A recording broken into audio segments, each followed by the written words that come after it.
are several of the most important articles I have ever posted, written by Paul Watson. Airports set to become primary peddlers of child porn. If you doubt me, here is the London Guardian today. New scanners break child porn laws. Now, every day, without even looking, because there's so many thousands of people being charged under this, at the public schools, they confiscate teenagers' cameras, their phones that are cameras, and they look through them, and how many 16, 17, 15-year-old girls send a topless picture to their boyfriend? How many? A lot. And they charge her and the boyfriend they send it to for child pornography. But then the government videotapes this and saves it, and it's A-OK. But in England, they're saying, we got to change the laws for child porn to allow this. That article needs to get out to everyone virally so everyone knows what's happening. Another big story written today where I break it all down. Alex Jones calls for massive resistance to implementation of body scanners. Next hour, I'm going to break all this down, open the phones only on this subject for your ideas of the boycott. I've got a good idea because I know the legal system and how these airports are set up and how they're doing this through color of law. If Max Keiser's got an idea, he's welcome to tell us. Do we go after the stock peddlers of this? Do we go after the companies? Do people sue Chertoff, who makes money off this, running around promoting it? What do we do? Then we're going to look at the economy and take your phone calls and get into government-run health care. Max Keiser, continuing. Oh, yeah. Well, I had Dr. Bruce Levine on my show last week, and he talks about something called the abuse syndrome. And what this means, basically, is that as people sit back and watch their government sexually humiliate them in public without any recourse, without anyone doing anything, it creates a feedback loop of continued depression and a feeling of helplessness. And that's the same kind of mentality you find in any abusive situation. You know, a pimp and their the person working for them, any kind of abusive situation, the abusive husband toward the wife, etc. So as these things are played out in the media and people see that the government is involved in sexual abuse of minors on a wholesale level to satisfy some sick sexual tendencies, again, from paragraph 4 of this Naomi Wolf article, she says the sexualization of torture from the top in Washington basically turned Abu Ghraib and Guantanamo Bay into an organized sex crime ring in which the trafficked sex slaves were U.S.-held prisoners. So that was the U.S. getting a taste. And notice, Max, we're all on the same page. I said all this in the first hour, hadn't heard what you had to say, hadn't read Naomi Wolf's article. Mike Rivero hadn't heard what I had to say. He said the exact same thing, the Stockholm Syndrome. Now you're saying the exact same thing. The expert you interviewed, tell us more about him, and perhaps we'll play a clip of that video if you tell us the name of the video at maxkeiser.com.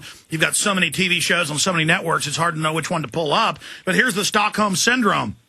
Stockholm Syndrome is a psychological response sometimes seen in abducted hostages, and that's what these pimps literally have these women as slaves, in which the hostage shows signs of loyalty to the hostage taker, regardless of the danger or risk in which they have been placed.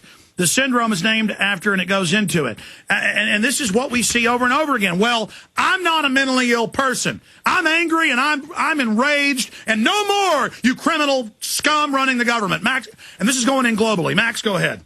Yeah, well, it's part 3 of the video on maxkeiser.com. On the right-hand side, you scroll down. There's 4 parts for my recent show on the Edge. Starting in part 3 is the interview with Dr. Levine. And yeah, what's the name of that particular video of On the Edge, though, part 3? Yeah, and I brought up the... but videos always have a name, Max. What's the name of it? Well, if you just go, it's On the Edge part 3, I think. It's on my maxkeiser.com site. Okay, they found it. We're going to play that clip before you leave us. Go ahead.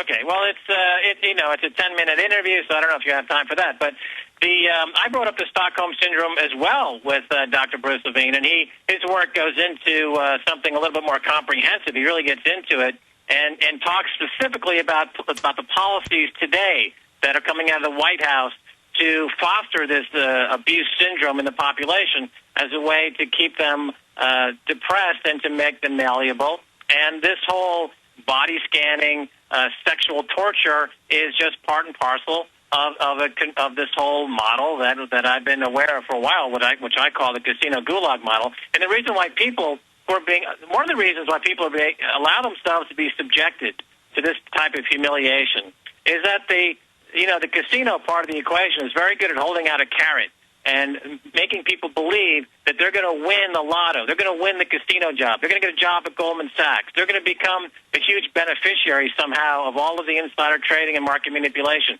And that's the hope that people think in the back of their mind. They're willing to put up with anything. They're willing to put up with strip searches at the airport if they think that by some chance they're going to have the winning lotto ticket. And that's what the media, particularly outlets like CNBC, which has the ticker tape running 24/7, and Jim Cramer, he's pounding the table. You can be a winner. You can make a fortune in this stock. When all he's doing is he's unloading stocks that institutions don't own. He's laundering stocks for the banks, which are laundering all of their TARP money vis-a-vis Jim Cramer on CNBC. And it's just like going into any casino, which is surrounded by slot machines where the odds of winning are definitely against you, and hookers. It's a casino, but it doesn't have, unfortunately, in this casino gulag model in America, the food is not cheap and the housing is not cheap. That's the big difference. Continue. Well, I think that I'll put something on the table here for you to consider, which is that the country that was the first into the meat grinder of this huge globalized syndicated fraud, it was Iceland. And Iceland, the Icelandic population, the bankers on Wall Street. Now, I was in Iceland. As you know, I made a film about this. I was in Iceland, and a year before it collapsed, it's a film on YouTube called Money Keiser. I sat down with bankers in Iceland, and I said, your krona and your economy is about to collapse. And they said, no, it's not. That night, I was in a sushi restaurant in a hotel, Hotel 101 in Reykjavik. And there were these Lehman Brothers brokers. And, of course, I worked on Wall Street for many years, so I struck up a conversation.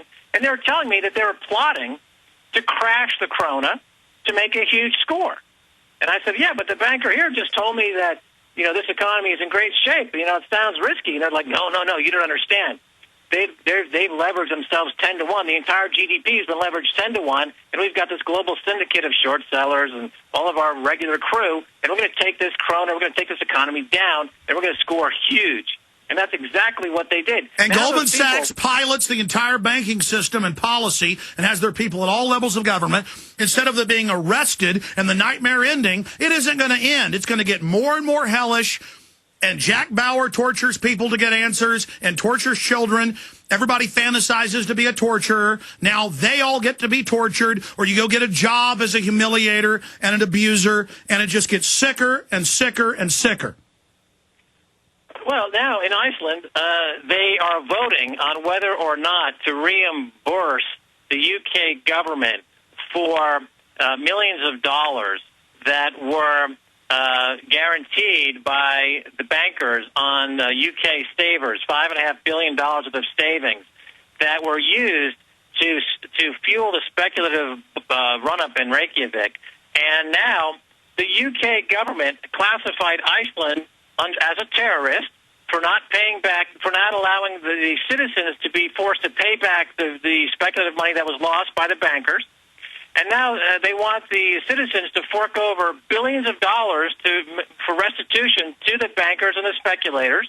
And if they don't do that, they're threatening all kinds of draconian measures and destitution in Iceland. And the people have been out there rioting in the streets because they're being forced to riot in the streets because the bankers are putting them out of their homes. Let me stop you. This is so key. They've been rioting for more than 10 months, taking over government buildings, a very highly educated, low crime rate, some of the most professional people in the world. They have been rioting for coming up on a year.